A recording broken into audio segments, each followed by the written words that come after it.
So it is the hour that we need it to be. Welcome everyone to this Trio Talks. This is our third interview. This is our weekly podcast that we're doing to one week.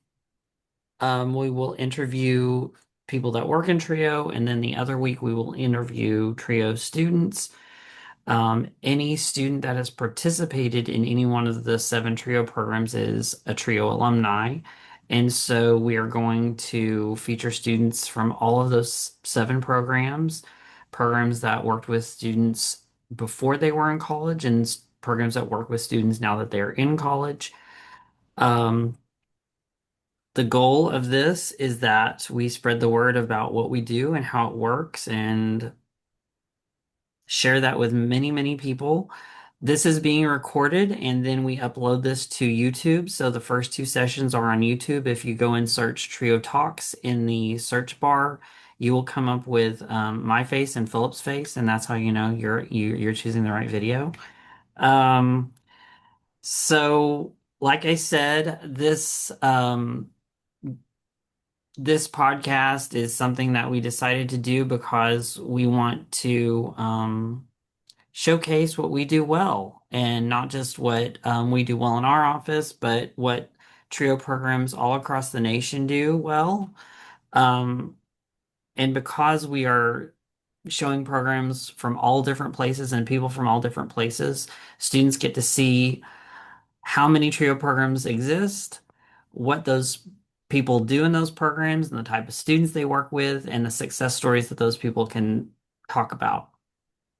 So, um, the person that we're interviewing today, Philip is going to introduce, but this person may or may not have all this in common with me. He may have heard me say something that I can't really remember later on. He may have seen me do cartwheels. Maybe may or may not. May or may not. The, he may or may not have heard me in Little Rock, Arkansas say, "Let's go hunting and fishing," in the middle of, the night. So, we That may, that means we have at least two people on this call that has seen you do things like that.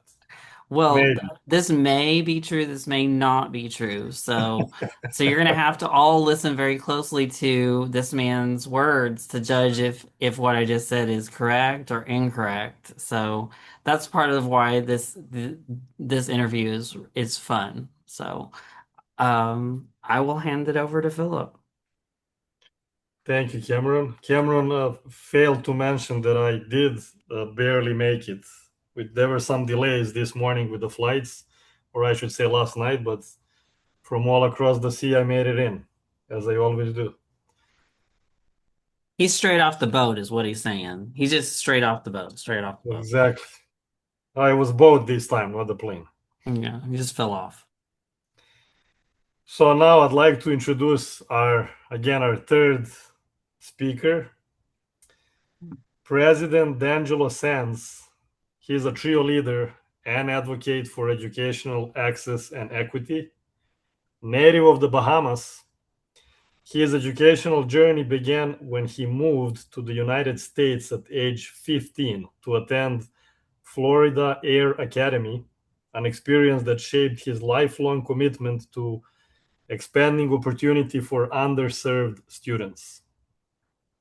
He holds a Bachelor of Science in Physical Education and a master's degree in organizational development from Abilene Christian University. President Sands has served in numerous leadership roles, including Director of Upper Bound at Abilene Christian University, Chair of the Staff Senate, parliamentarian for SWASAP, and participant in the Texas Academic Leadership Academy. He also served on the U.S. Department of Education's negotiated rulemaking committee on program integrity and institutional quality. President Sands has overseen a robust portfolio that includes multiple TRIO programs, Title V HSI initiatives, foundation funded programs, and first generation student success efforts. A former president of the Texas TRIO Association and proudly serving as the president of SWASAP, He is known for his collaborative leadership, deep commitment to advocacy, and belief in the transformative power of education. Quite a resume here. Now, before we actually start, even though we started, I do want to go back to the very beginning of this introduction. Uh, Let me ask you first: is it okay if I call you D'Angelo? Okay, thank you. So, D'Angelo, could you please tell us just a little bit about coming from me as someone from a different background that catches my eyes first? So, Bahamas, even though you were young when you were still there, could you tell us a little bit about that lifestyle there, as far as food and just what's something that is number one thing that you would share with people? Sure, sure. Thank you so much, Cameron and Philip, for first putting this on and inviting me to be a part of it. I'm grateful. I love to really connect with folks, and I think it's such a positive thing to do. And Philip, thank you so much for the question to be able to share about where I came from and my culture and to transition. Back home is beautiful, right? Whenever you go home, well, whenever I go home, I get to actually enjoy the culture and the people and the food even more so. Because while I was there as a young man, it was more natural, right? It's natural to see the beaches, natural to just have access to it, natural to be able to eat, mom's cooking or grandmothers or aunts, uncles or whatever. And so coming to the States, when I go home now, I do like a food tour. I have several aunts that cook. So some of the food that we eat, that's my fave. One is crab and rice made together. It's very delicious. We love grouper fish, cooked any way cooked, whether it's steamed, cut up into grouper fingers, is truly delicious. And then our sides, we do a macaroni pie that is made different. You gotta have your coleslaw, plantain. And if you want to throw in some fish with bones, you get your red snapper. Mm. The other things that I like though about the culture is our breakfast items tend to be different. So we would do stew fish for breakfast or chicken sauce for breakfast with a bread we call Johnny cake. I think it's a delicacy. And we also do sheep tongue. I know that's something that may not be over here, but sheep tongue sauce is delish. Okay, so those are the things that, as far as food wise, as far as culture, the people back home are so welcoming. And, when I go home now, it's like family everywhere, and I have a large family. And I'll say this before you go into your next question. My grandfather had 18 kids on my mother's side, and on my dad's side, it was 12. So Wow. I had a large family, a lot of fun, a lot of cousins. So yeah, I had a very rich childhood, not financially rich, but rich in Mhm. family and love and connection. In fact, I didn't know I didn't have until I came to the US. So That's great. That's awesome. And I don't know if it was a mistake or not, but talking about this, I didn't get to eat. I'm going to go have lunch after this. So this talking about this delicious food is just gonna make me even hungrier. But that's awesome. That's great. Um, okay, now and also just to notice that Bahamas to Florida, that's not such a big difference as far as the distance. It's pretty close. There's beaches. It's similar, but then at the same time, that's purposely why I asked this question. It's no matter how close it is, it can be the same as home and that feeling that you've described, being with, especially with such a large family and so many people and kids. Mhm. That's amazing. That's awesome. Yes. Okay, now would you mind telling us a little bit about your career prior to Trio? So anything that you want to share that you have done before you started with the Trio programs? Yeah, yeah. And I will say some of the work that I've done before I came to the US, like I working with summer camps while I was in school, like those were some of the foundational um, experiences I had that Oh, will you take that trash over? later on play a key role in coming to the trio. So After I graduated with my bachelor's degree, I actually worked at a boys' ranch in Cisco, Texas. I did that. I did 14-hour days serving in that community, and it was really a whole lot of, fun to put some of the things to practice that I've learned just from the culture of the university of being a servant leader, really guiding young men in the right direction and encouraging them in their education. And then I worked at Lowe's for the other days I was free. I also did sub, work. I mean, I had 4 to 3 days. And so I kind of went back and forth. I did commute, like a 45-minute drive from where I lived in Abilene, Texas. And so I did that for, I think, a couple years. And then with my degree being in physical education, I went into become a general manager of a gym. And so I really enjoyed being in the gym environment. I was fit because I worked out every day. But things really shifted when there was an opportunity to work for Trio. And then there was a gentleman by the name of Randy Scott who worked in talent search at the time and was telling me about the position. And what's crazy about it is, well, one, my girlfriend at the time, who's now my wife, she was the counselor for Up and Brown. So I was familiar with Up and Brown. I had friends in McNair, but didn't really fully understand what those programs were. So I was pre-exposed, not knowing what it was. And so that's what I was doing. I had a lot of success in the gym world, helping folks really change their life. Some of the key, I guess, results that folks were bringing to me were there were folks who needed medication because of their health, and while working with me, they were weaned off of it. And so to see people coming in and getting healthier life, changing their life, um, you know, it did wonders for me as far as internally. Um, and so going to Trio, and I guess I'll build that bridge there from where how I got into it, was the person that was overseeing it, opened a position. We happened to go to church together. Believe it or not, her husband was my barber. I know none of y'all see me with a fro. Okay, I used to have braids back in the day. So, but it was strictly, just uh, fellowship on a Sunday or Wednesday, and things like that. And so I knew of this director and I knew how this director operated both in different settings, and it was such a high standard, right? And so when Randy Scott was telling me about the position, I actually um, didn't think that I was capable of serving students because of how I saw how the director moved and was so good at the job. And I was a male from the island. I felt like I was so rugged. I'm too tough for these kids.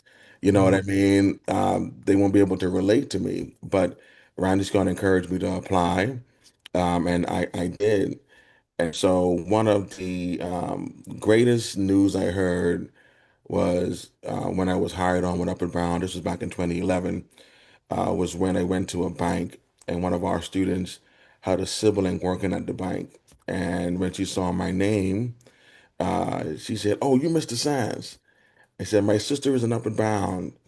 And she said, "They're so happy to have you, and you're the right person they needed to be an Up and Brown." And so that was really, I mean, that took me away, going from thinking that I wasn't capable of serving students in a way I felt that they needed it. Come to find out, a student confirmed that I actually was.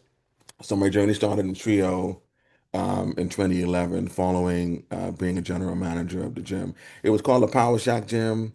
Ironically, right now it's a pizza joint. Hmm. So I don't know what happened there. And this was back in Abilene. Yes. How how did the wind play part in? Were you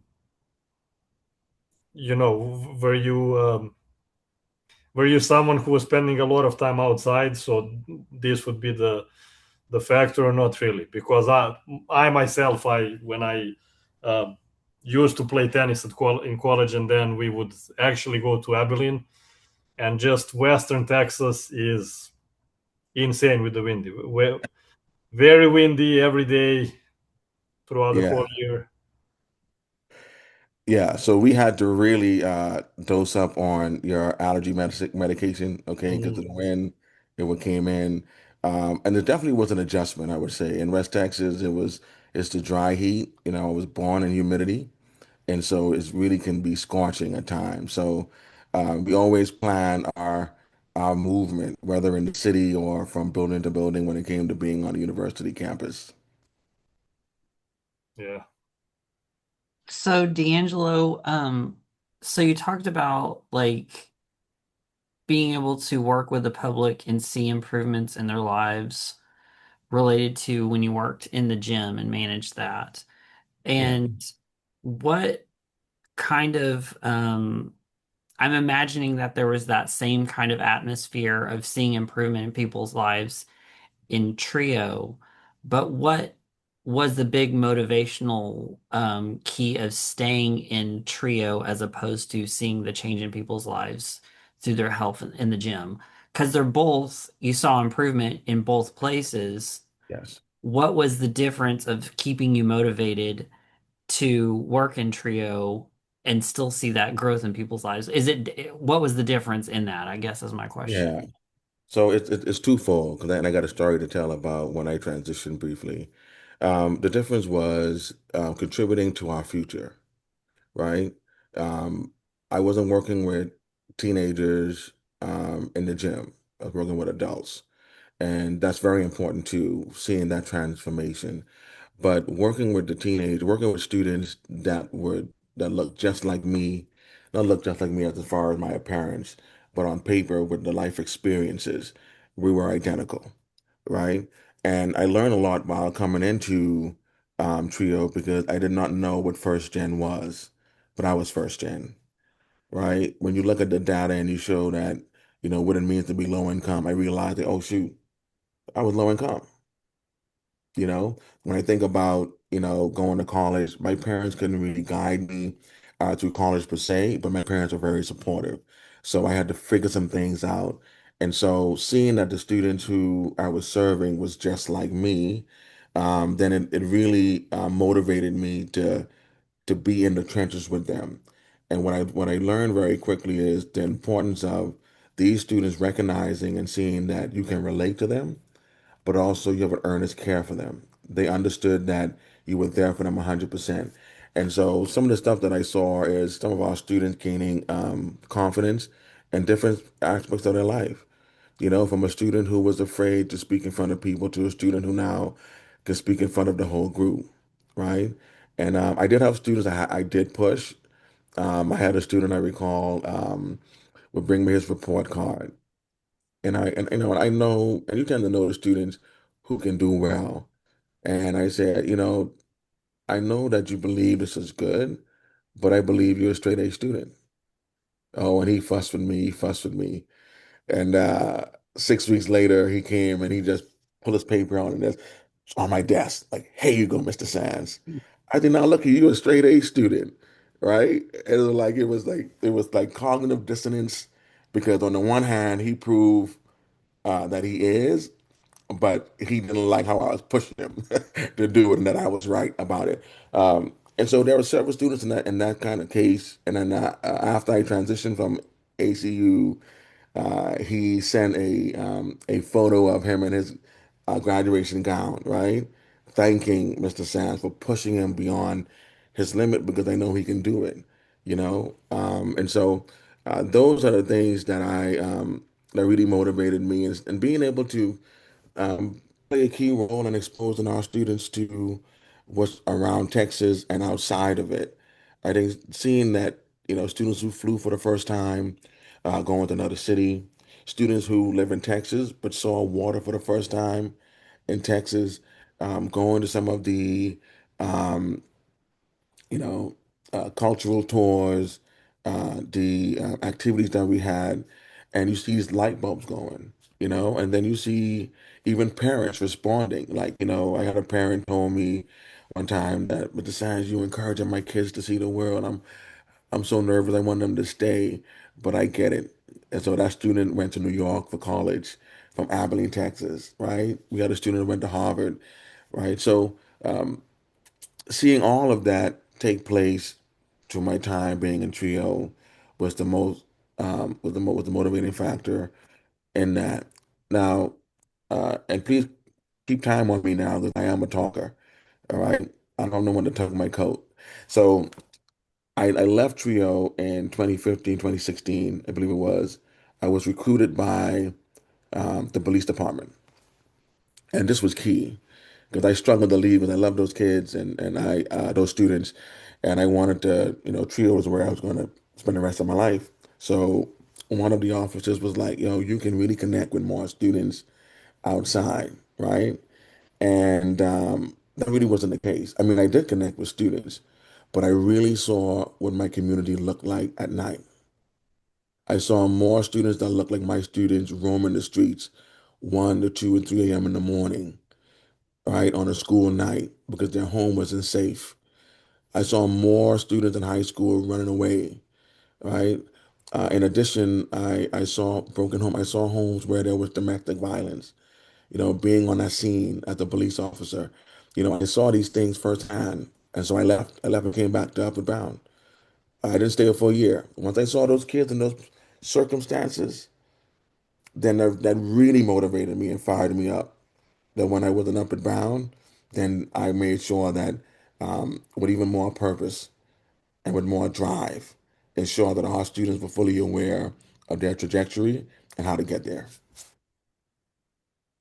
Wow. And you said this was 2015, 2016 when you were uh, at the police department. Hmm.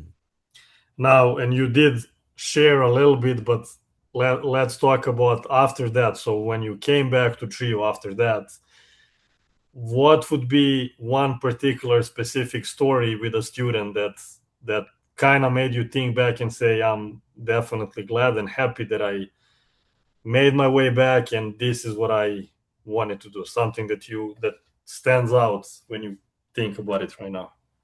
So what stand out to me was one of our students becoming one of my colleagues. I think that when you are serving students in a way and you're ensuring that students get the service they need, to see a student who says, I want to work in Upward Bound now, and I want to serve, and I want to get on the board, I think that that's a telling sign that, we're doing something right, right? And some of the best team members that I've had have been in Upward Bound, have been Upward Bound alumni coming back to work um, within the program itself. And it doesn't matter if it's just temporary for some, I'll take that. But those who go on to become true professionals beyond 5, 10, and 15 years, I count that as um, uh, a very rewarding and successful process for that particular student. Now, granted, there are students that are doing great things um, everywhere that came from our program. We have a student here that's a dentist that was in the program back there in Abilene. So we know everybody do great work, but that's the one that stands out to me the most. And I have an alumni that's serving on the Texas Trio board right now that I get to see, who was a student back then and now working the program and now serving on the regional board. Awesome. That's great.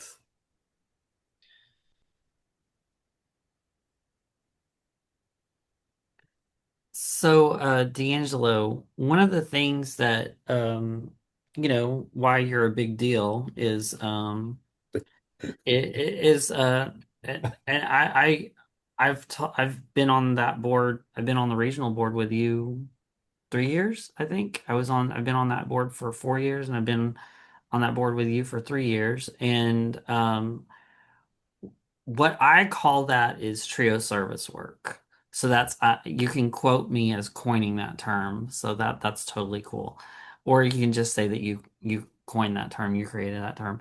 But could you talk about like what SWASAP is because we have trio professionals on this Zoom meeting. We have students, and I make a point of telling students, what a trio alumni is, what student support services is, that we're in our office. Then, you have a statewide association, then you have a regional, and then we have a national organization.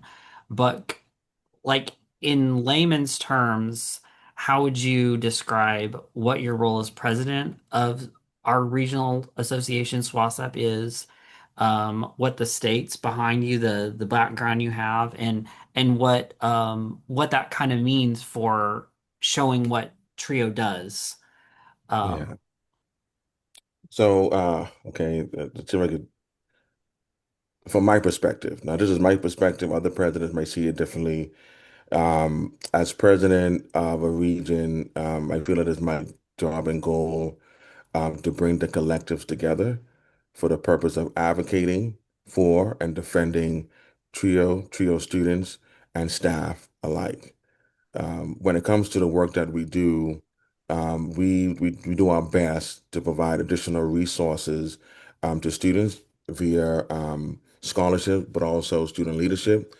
Additionally, provide training and services to our members, and then collectively during our conference, provide an opportunity for trio professionals to come together for further training, but also connecting and sharing of ideas and getting involved. Um, and that's just for SWASA in itself. On top of that, I serve as the bridge between our region and our national organization. So we're heavy on the advocacy in Washington, D.C. In fact, I'm getting ready to travel to D.C. On Monday for our board meeting on the regional board, and we're scheduling meetings with congressional leaders there too. So bridging that because it really requires all of us coming together, especially in the times that we're in now, to defend Trio and really advocate and share just how important it is and the work that we have done, and that we have the numbers and data to back it up. So that's kind of the role I play. That's somewhat what SWASA is. I think that one of the things that I enjoy most about being in the role is I get to see five of our states come together: Arkansas, Louisiana, Oklahoma, New Mexico, Texas, and really hear from the bright minds from around the table coming together to try to do our best. One, being wise steward of funding and funding opportunity, but most importantly, getting the ideas from the different state representatives, just seeing how we can best serve our community as a whole. So, in a nutshell, I that's how I'll put it. I hope it makes sense to you. I'm also open to any questions that you may have to go deeper in an area that may bring some curiosity. so, like a third part of our of these trio talks is, um, how do you practice gratitude and how we teach gratitude to students? So it's one thing saying just be grateful, but it's another having people talk about what they do in their actions in their life to show how they're grateful. And that's why I was kind of talking about the service work part of it, because I think the people that, generally speaking, people that are on some sort of statewide leadership or regional leadership or national leadership level in Trio, a lot of times they're in that, position because they want to give back. Yes. And so, one could define that as gratitude in action. So Yeah. how do you view being trio service work as gratitude in action, or how do you practice just gratitude in your regular day-to-day life as the executive director of trio programs at Texas A&M Corpus Christi? So and I think you said it too. One of the reasons I became or I pursued this role that I'm in is so I can serve. That's my motivation. And the way I try to give back is I really my best to make sure that I provide thoughtful responses, that I try to create an environment where everyone is seen and heard, right? That I say it. I mean, my team or my colleagues would have me say that I really appreciate and value your input or what you bring to the table. I try to verbalize that and then try to demonstrate it. I try to create an environment that whenever we're in the same space, people walk away knowing and understanding how much I appreciate who they are for themselves, right? I don't want anyone to have to pretend to be anybody else, appreciate for who you are. Um, as far as gratitude, I try to practice in my personal life. Just waking up in the morning and just reminding myself of, the purpose I have set before me. Um, I believe in the work that we do in Trio wholeheartedly. Yes, we have the numbers, the show and prove, but what they can't calculate is when a student needs you and you're there for them, we're just showing up, right? We had a student at CC that had to do it's in a nursing program and had a test, and the test was like 10 p.m. at night, right? And it's like me going there around 9 to check the place out, making sure that police officers know the student need access. That's like showing up. Like that's how I intend to show my gratitude, and I give. I do give my fair share. I give what I can, and I was in Oklahoma and made sure that I participated in the scholarship. Right. That's how I also express my gratitude for the work being done with ODSA. I made sure that I bid on a few things, and I won a purse. Not for me, and it's okay. It's okay if it's for me, but it wasn't for me. But I won it, right? It was pink too, and the missus she loves it. Um, and then to other states I go to, I do the same, right? Because I am so grateful to be able to serve as president of SWASAP. I was grateful to serve the national board. I'm grateful to represent you. Even though I live in Texas, I emailed all of your representatives in Oklahoma, introduced myself and what we do. I needed them to know that they have someone that's outside the state that's fighting on your behalf as well. So that's how I demonstrate it, and I hope I exemplify that in the way I speak, in the way I treat people and talk to people, because that's what I want to give off in any space I'm in. I think you do it really well. Thank you. By the way, I'll pay you later. No, you didn't know we're good friends. So I just think Thank you. you do it such I mean you know through the grapevine, if people have said, "Oh, you're really nice to D'Angelo," and I'm like, I'm just treating him how I would like to be treated. Um at, uh at but this time, by the way, we're welcoming any questions. So if anyone wants to ask a question, feel free to turn on the camera and ask, or you can use the chat box and type it, and we will read it out loud. And Cameron, you may continue. um well, I just think you've done a really good job with your I think you did a good job explaining what we do and what the levels of what we do, the state and regional and national level. And and and I do think you do back up with your words with action and asking people, giving people time to considerate, uh, time to consider, um, what we need to do for certain actions related to finances or board or anything. I think that's very good, involving more than one opinion. Mhm. Thank you for that. And he did bring or you, D'Angelo, you brought a good point when you said earlier that we do have to demonstrate with the numbers and everything that we do and document everything, but not everything can go into that. So when we show up for students, sometimes it's you can't really. All that matters is to be there for a student and show up. Yes. The Yes, yeah, sir.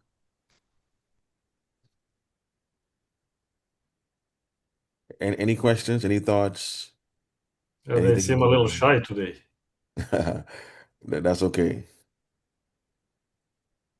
Our speaker last week is on this call, and he is a Danny. police officer. He's a police officer, so Yeah, he was in our state book, and his story was last week, but you guys share that in common. And yeah, I also always say in these situations, when you're asking questions, it can be related to the topic, and it doesn't have to be related at all. And as you guys yeah, see, my very first question for D'Angelo today was about back home and to tell us a little bit about that. So yeah, anything that catches your attention that comes to mind, everything is welcomed. yeah. Yeah, that is funny. That, by the way, what just Cameron just said, that I didn't know that about you, and you just shared that. And last week we had our campus police officer. Yeah. That's And look, and something about the police officer, the academy too. So I took students to tour the facility like long before I mm, thought I was going to join. So they saw the courses and what the fit tests and all. You have the hop fence and yada yada yada. And so it was crazy to have to go through the same course that I took my students like 2 years or 3 years earlier to do that. And so. And riding the lightning is rough, I would say. So mm, you have to go through the process and be tased and sprayed. Yeah, I was tased too. Uh, that was the quietest day in the academy. Quietest. No one spoke to nobody. mm, And so if you're thinking about being in police work, know that you will get tased and you will get sprayed. But it's fun though. I yeah, promise. You're gonna laugh at yourself and other people. yeah. And here's the first question for you. Says Darla says you do a great job representing a region. Do you have any suggestions to our audience about engaging in leadership? Don't be afraid to engage with them or engage with us. That's what I would say. The more we know, then the more action we can take as an organization. And leadership, I'm the type of leader that want to hear um, from the members, and your voice do matter, right?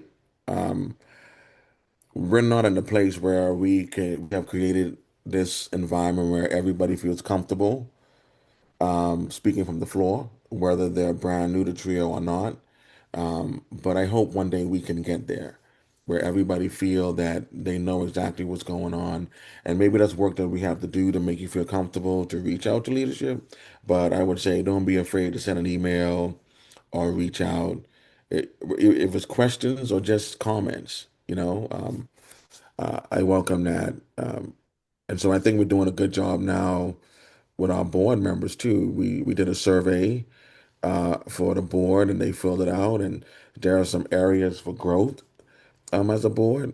And so these will be things that I can take a stab at for us now, and then the other president can do the same. So, yeah, feel free to connect, whether in person at a conference or virtually.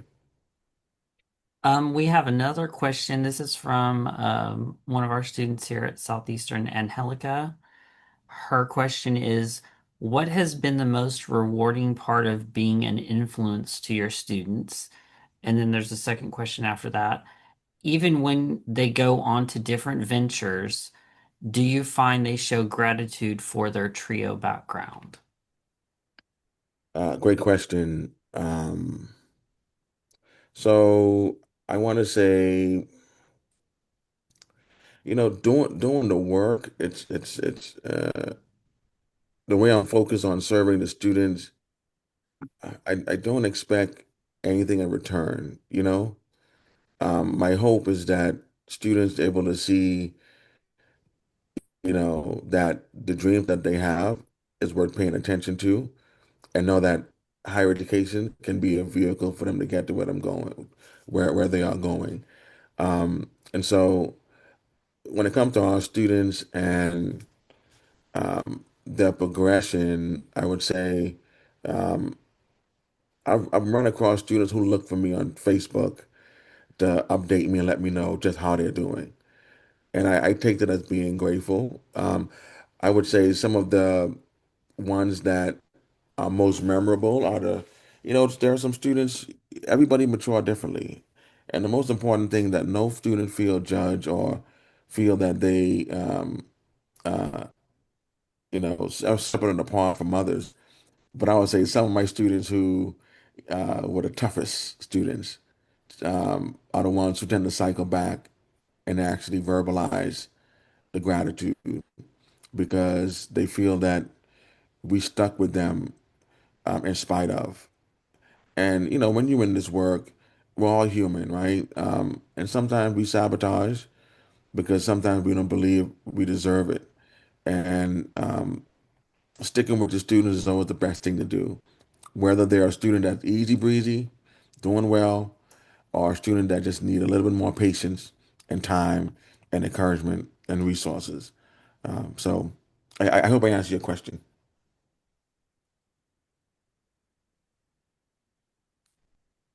And you can unmute and ask other questions.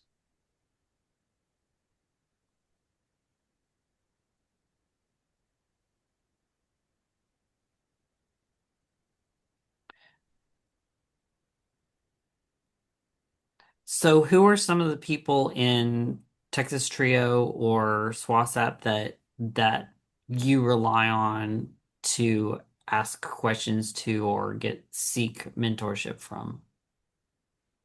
So good question.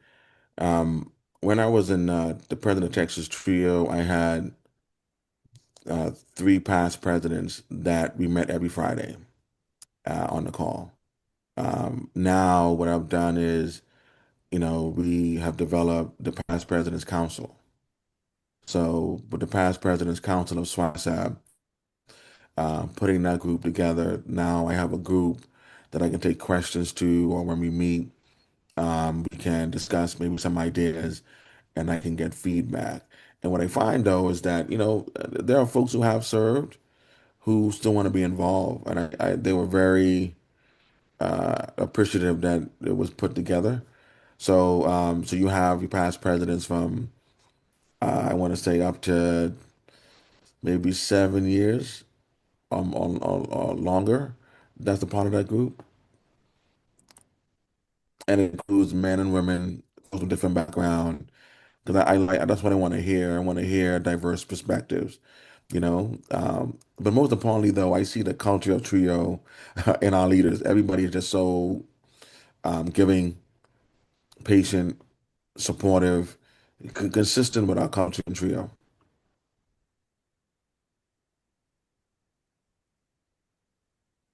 My biggest inspiration, though, I would say this is Dr. Mitchum. Dr. Mitchum, when I first came to Trio, he's the president emeritus of COE.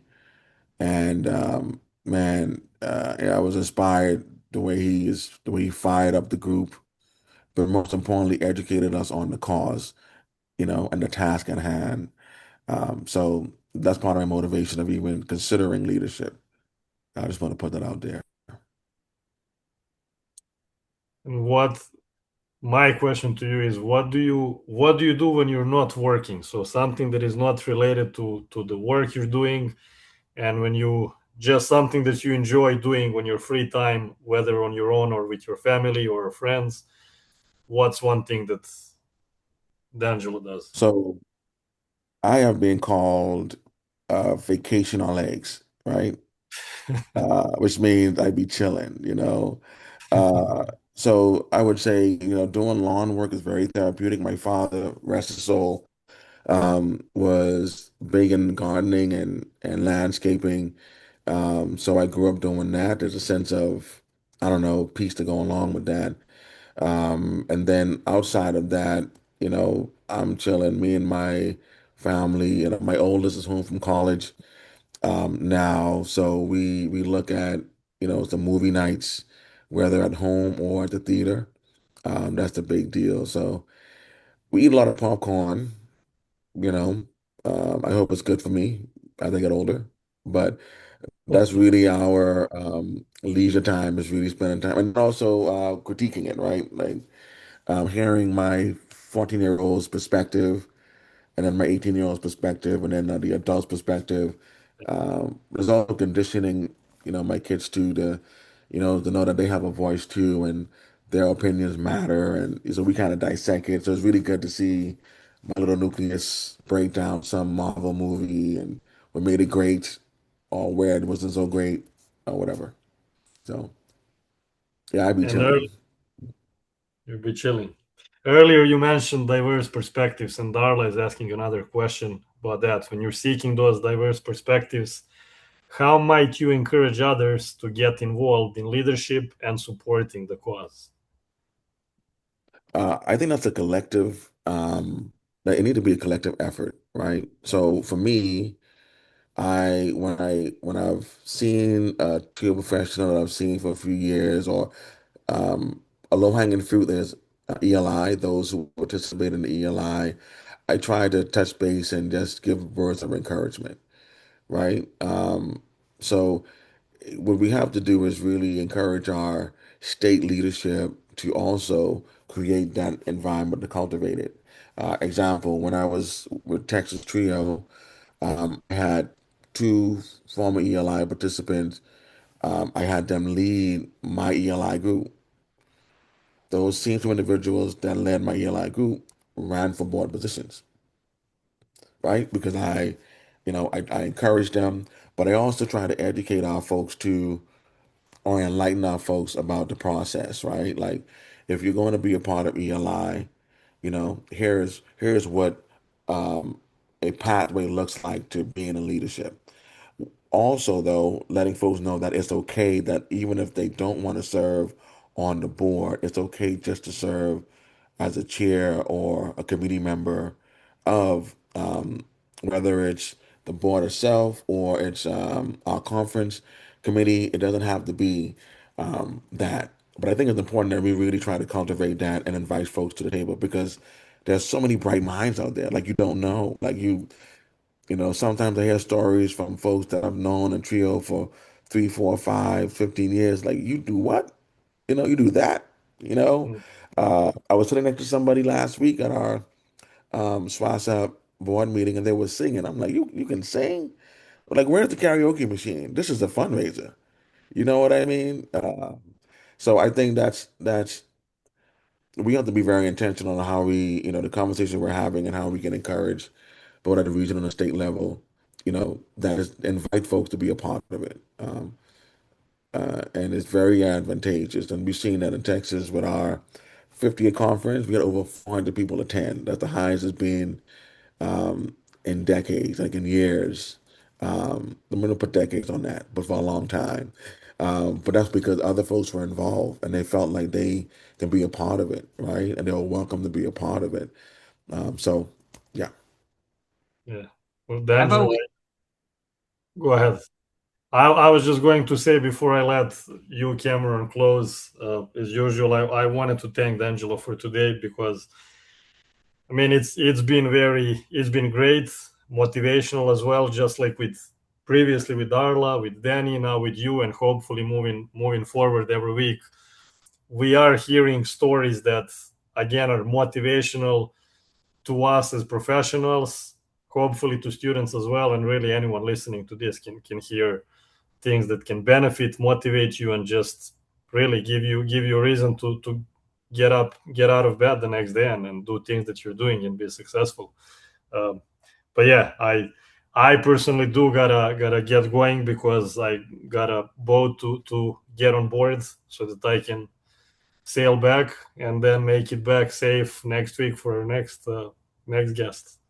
and he's gonna do some Thank fishing on that boat and get some grouper, and then we're all gonna go and fillet it, right? That's just down the hall. We're all gonna fillet some fish down the hall. D'Angelo, Philip, and I, and and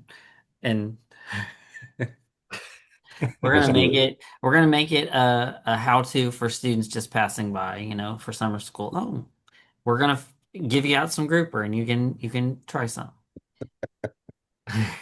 So, I was while you were talking, and you talked about how you left law enforcement to get involved in this because this is the future. And I've always thought that um why and that's one of the reasons why I think this podcast is good, is because it's involving students and showing them what we do. And I've always Yeah. felt like at conferences, like, and maybe this has been done, I mean, I've only been in Trio for 7 years.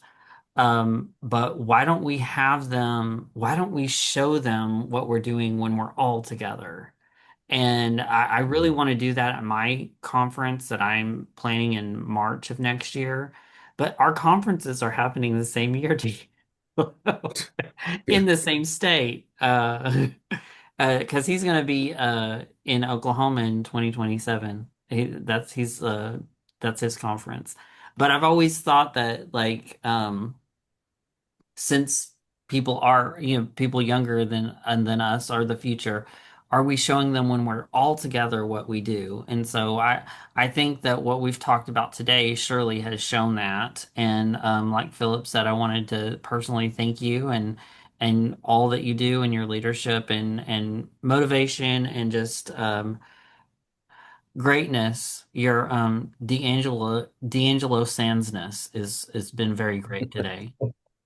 Um, Thank you. uh, Thank you. I appreciate it. so thank you very much, and I'm we'll stay in touch, but you're welcome to join any Trio Talks in the future, and just thank you very sincerely.